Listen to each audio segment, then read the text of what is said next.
Halo teman-teman, selamat datang kembali di Films Indo Explains. Adegan pembuka menampilkan seorang pengurus pemakaman Elliot Deacon, yang memiliki rumah duka.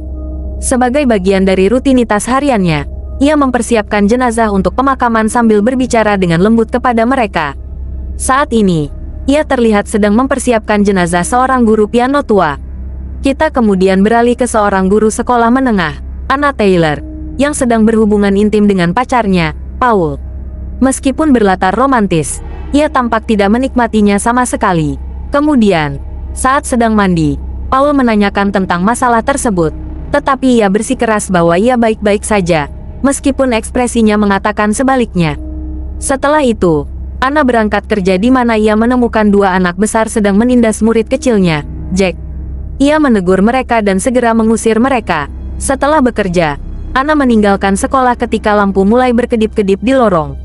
Karena takut, ia dengan panik berlari menuju pintu keluar tetapi mendapati pintu terkunci.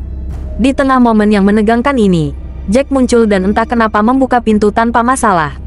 Malam itu, Anna menghadiri pemakaman mantan guru pianonya di rumah Elliot. Saat mendekati mayat, ia melihat mayat itu menggerakkan mulutnya, membuatnya terkejut sesaat. Namun setelah melihatnya lagi, ia merasa itu wajar dan menyadari bahwa itu pasti hanya imajinasinya. Malam harinya, Anna pergi menemui Paul di restoran mewah untuk makan malam.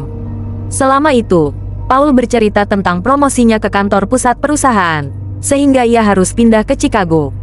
Ia kemudian mengeluarkan cincin dari sakunya, berniat melamarnya dan mengajaknya bersamanya.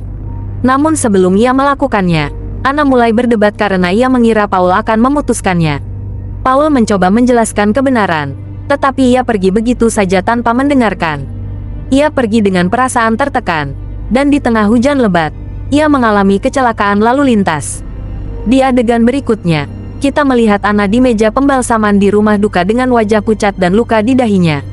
Tak lama kemudian, Elliot masuk dan mulai mempersiapkannya. Saat dia mulai membuka pakaiannya, Anna membuka matanya dan bertanya di mana dia berada. Elliot, dengan ketenangan yang mengejutkan, menjawab bahwa dia ada di rumah duka dan dia sudah meninggal. Dia lebih lanjut mengingatkannya bahwa dia bertabrakan dengan truk yang penuh dengan pipa logam, menyebabkan dia meninggal 8 jam yang lalu.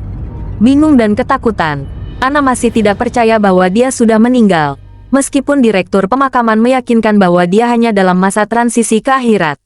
Sementara itu, Paul terbangun di rumahnya dan mencoba menghubungi pacarnya berkali-kali.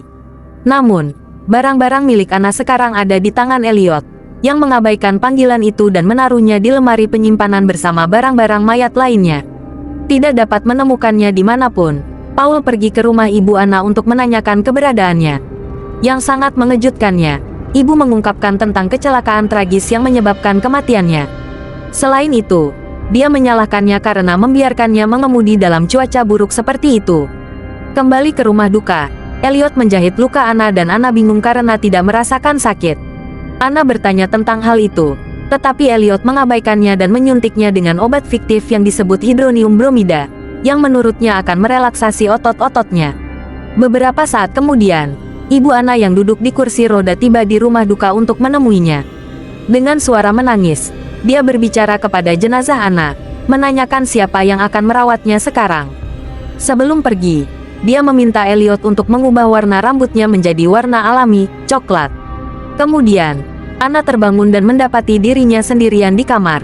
Dia mengumpulkan cukup kekuatan dan duduk dalam posisi tegak. Dia kemudian berjalan ke telepon rumah, tetapi tidak berfungsi. Tepat saat itu, Paul muncul di rumah duka dan meminta Elliot untuk mengizinkannya menemui pacarnya. Meskipun putus asa, direktur pemakaman tidak mengizinkannya masuk karena dia tidak memiliki hubungan hukum dengannya.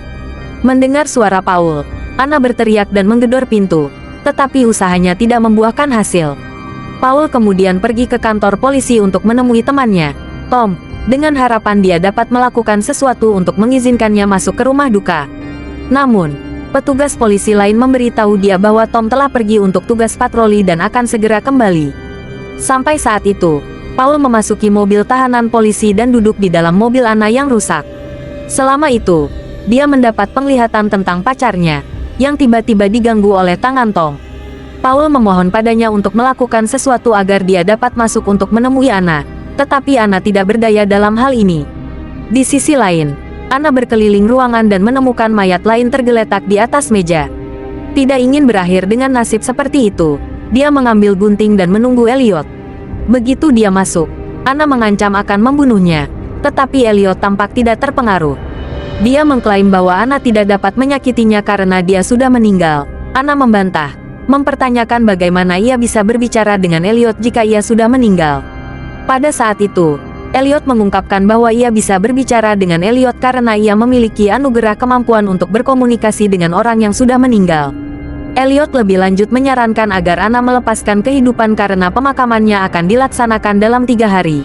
Setelah itu ia akan dimasukkan ke dalam peti mati dan dikubur selamanya. Dalam adegan berikutnya, Elliot sedang mempersiapkan jenazah seorang wanita tua untuk pemakaman ketika ia ditemani oleh Jack, yang tampaknya tahu tentang kematian Anna. Anak laki-laki itu bertanya tentang gurunya, dan Elliot menjawab bahwa pemakamannya akan dilaksanakan pada hari Jumat dan memintanya untuk pergi sekarang. Keesokan paginya, Paul mendengar suara bisikan Anna dan juga melihat Anna sedang mandi. Namun, ia segera tersadar dari tidurnya, menyadari bahwa itu hanya mimpi. Sementara itu, Elliot kembali ke Anna dengan sebuah gaun, yang akan dikenakan Anna di pemakamannya. Sementara Elliot teralihkan, Anna diam-diam mencuri banyak kunci dari sakunya. Kemudian, saat Elliot hendak mengambil mayat lain dari rumah sakit, Anna buru-buru menggunakan kunci yang dicuri dan mencoba membuka kunci pintu. Elliot menepi di pom bensin untuk mengisi ulang tangki bensinnya dan saat itulah ia menyadari bahwa ia lupa membawa kunci. Jadi, ia bergegas kembali ke rumah duka. Sementara itu, Anna berhasil membuka kunci pintu dan berkeliling rumah. Ia segera menemukan sebuah ruangan dengan telepon. Ia segera menghubungi nomor Paul, dan mulai berdoa agar Paul mengangkatnya. Setelah dering yang lama, Paul mengangkat telepon, tetapi segera menutup telepon, mengira itu halusinasi lainnya. Tepat saat itu, Elliot menemukannya dan membiarkannya melihat dirinya yang seperti mayat di cermin. Hal ini akhirnya membuatnya percaya bahwa ia benar-benar telah meninggal. Pada saat yang sama, Jack, yang berdiri tepat di depan rumah, memperhatikan Anna, membuatnya terkejut.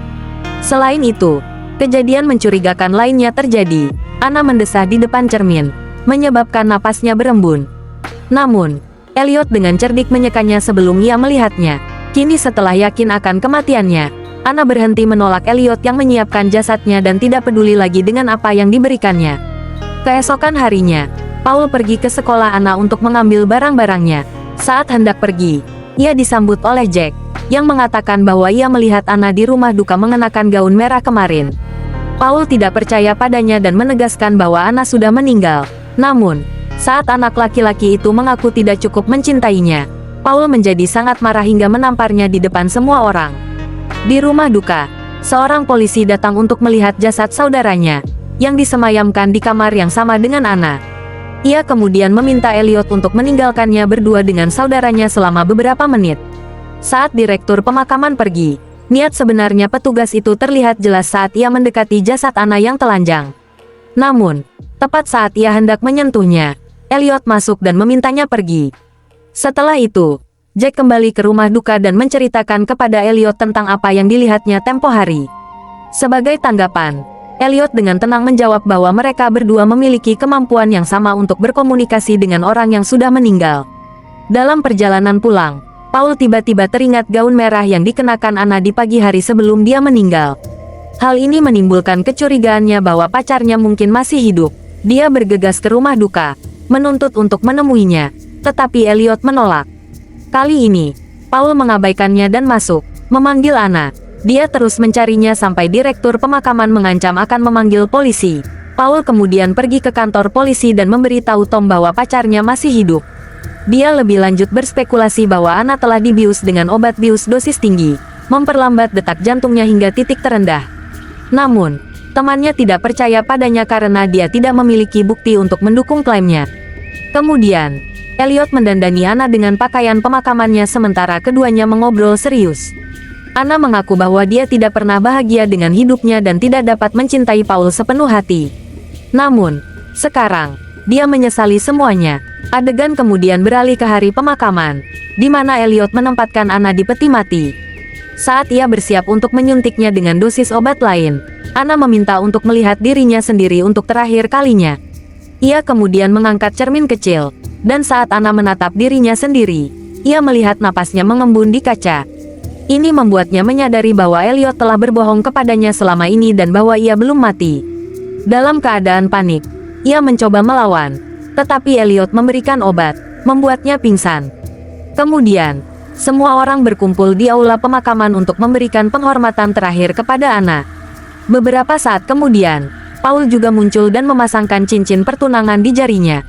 Selama waktu ini, bibir dan kelopak matanya bergerak sedikit, jadi Elliot dengan gugup memutuskan untuk menutup peti mati.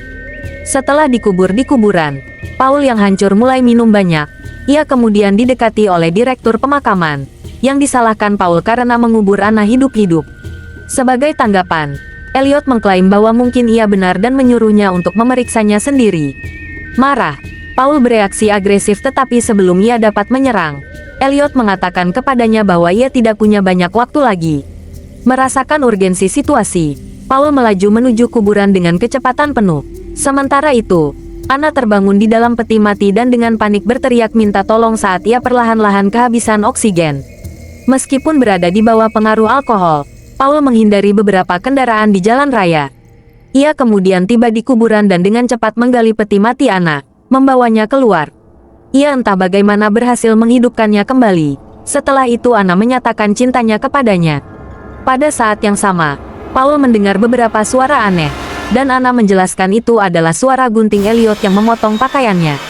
Detik berikutnya, Paul menemukan dirinya di rumah duka, dengan Elliot berdiri di atasnya, mempersiapkan tubuhnya seperti yang ia lakukan untuk Anna. Elliot mengungkapkan kepadanya bahwa ia tidak pernah sampai di pemakaman karena kecelakaan mobil yang menewaskannya. Paul membantah bahwa ia masih hidup sampai Elliot memasukkan trokar pembalseman jauh ke dalam tubuhnya.